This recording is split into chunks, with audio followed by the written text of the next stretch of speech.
Hello and welcome to another episode of A Fresh Perspective here on Heaven We're Thinking. Today we're continuing on in Luke chapter 8. We're going to be in verse 40, so I'm going to read it and we'll get started this week. Now, when Jesus returned, a crowd welcomed him, for they were all expecting him.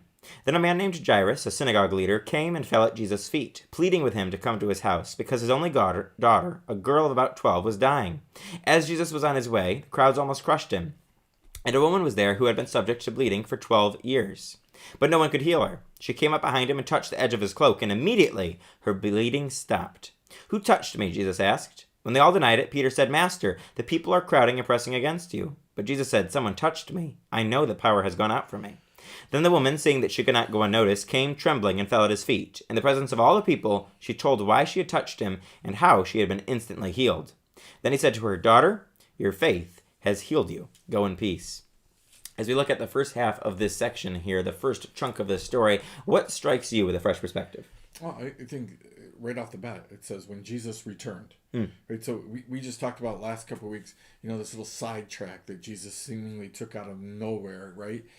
So that he could be woken up in a storm, right? But then he goes to this little island, right, and deals with one guy, only one guy, frees him, and that guy goes and tells everybody about Jesus. And so what happens? Well, then he returns, apparently to where he had been, right? He comes back. Only this time now, the crowds welcomed him, right? They were all expecting him.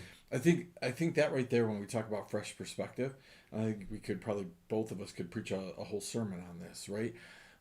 One of the things, right, about Jesus was that there was an expectation, right, that he was able to do things that nobody had seen before, that he was going to take care of people, that he could heal, right? And again, this is a long setup for saying, I think we've lost that in churches. I think we've lost that in our own lives. We only expect things from Jesus when things are going poorly, right? When things are going bad. But on a regular daily basis, what do we expect from Jesus, right?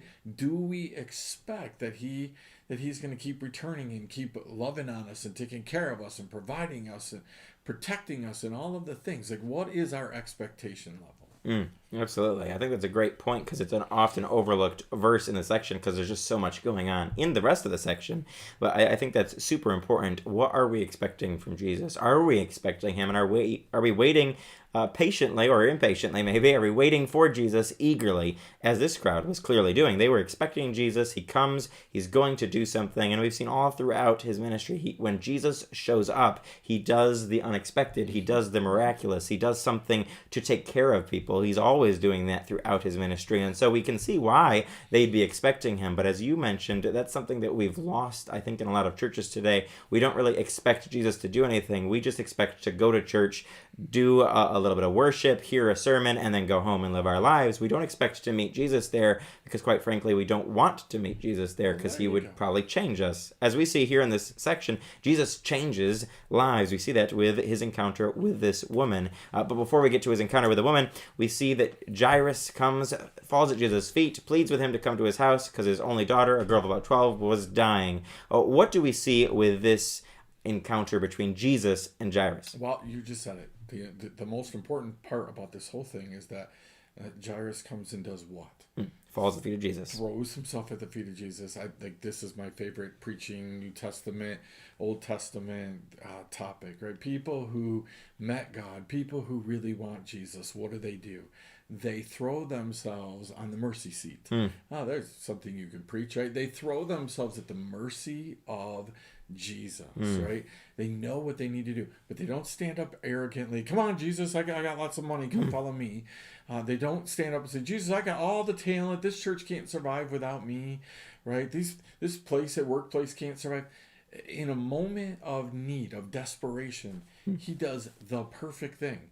He falls down, throws himself, right? Again, he fell down at Jesus' feet and pleaded. Like, I don't know very many people that I've been there in my life where you're just pleading with God to do something. It is a crazy, humbling, I don't know what else to do moment. Lots of people have been in those moments, right? but on a regular, goes back with the expecting. We just don't come to church with the concept of throwing ourselves at the feet of Jesus. We actually come to church thinking we're doing Jesus a favor by being there because, apparently out of all the creation in the world, we're the favoritist. We're the bestest.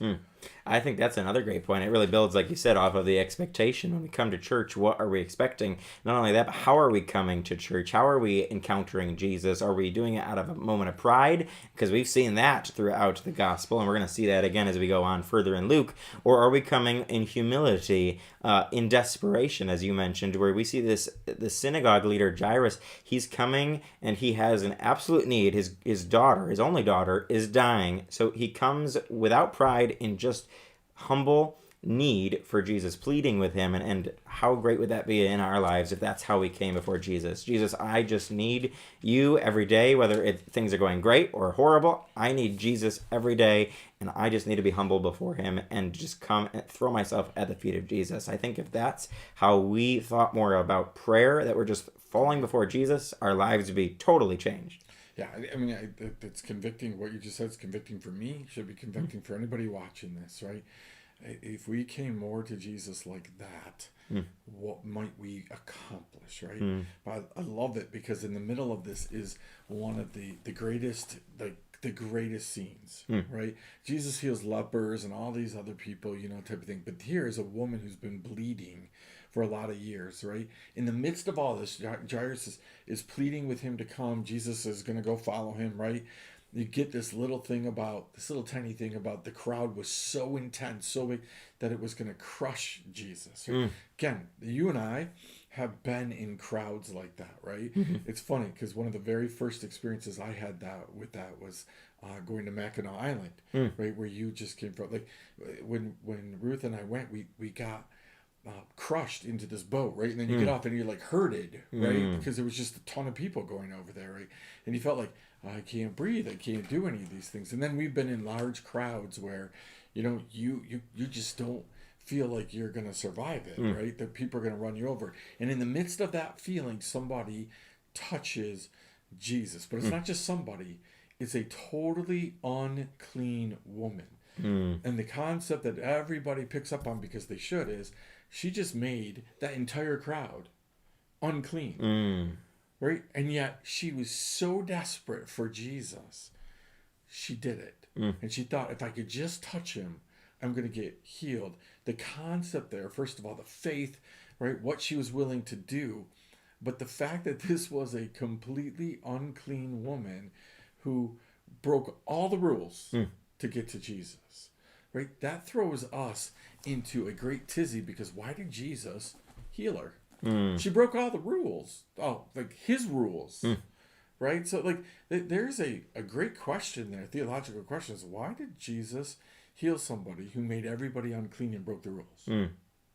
Well, we see all throughout the gospel how he is constantly doing things that are contrary to what people believe or think would be the right way to do things. He's doing something different, showing that it's about the heart. And I think that kind of answers your question of why would Jesus do this? He had a heart for people. He still has a heart for people. That's the kind of heart we're supposed to have, where it's about doing what Jesus did, caring for those people who desperately needed him, and not worrying about all the rules and regulations.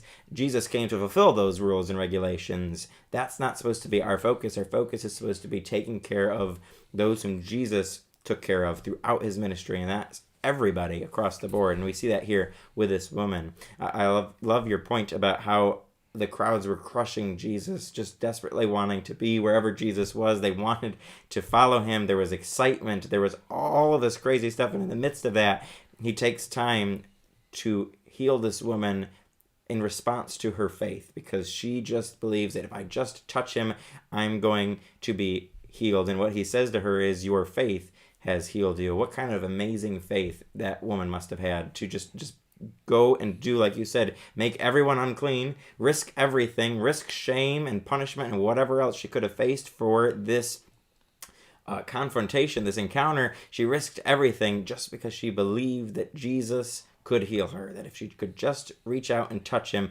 she'd be healed from her disease. And that should be us on a daily basis. If we just would reach out to Jesus and have the faith that he can heal us, he can cure whatever situation we're in, we just need to reach out and have that kind of faith where if we just reach out to Jesus, he can heal us. Yeah, so you see the desperation, right, in Jairus about his daughter dying, and it falls at the feet of Jesus. You see the desperation in this woman. So it should bring forth the question, why aren't we desperate? Right? There's a lot of people that we know that need a touch from God. They need something. Financially, they need it. And relationally, they need it. Spiritually, they need something. So why are we not desperate for God? Well, part of it is because we've taught people they don't have to be desperate for God. They just have to ask, right? Now, there's truth in that. But God also loves a desperate heart. But I think the whole thing is Jesus said, I came for the unhealthy, the sick who need a doctor. Right? This whole system that the Pharisees said, it was all on perfection. It was all on the act of pretending to be perfect. And he's like, that's not who I'm here for. Right? I'm here for those who are really sick. I love the line because it's Peter who speaks up with, one of those lines. If the show Whose Line Is It Anyway, you would guess this was Peter's line, right?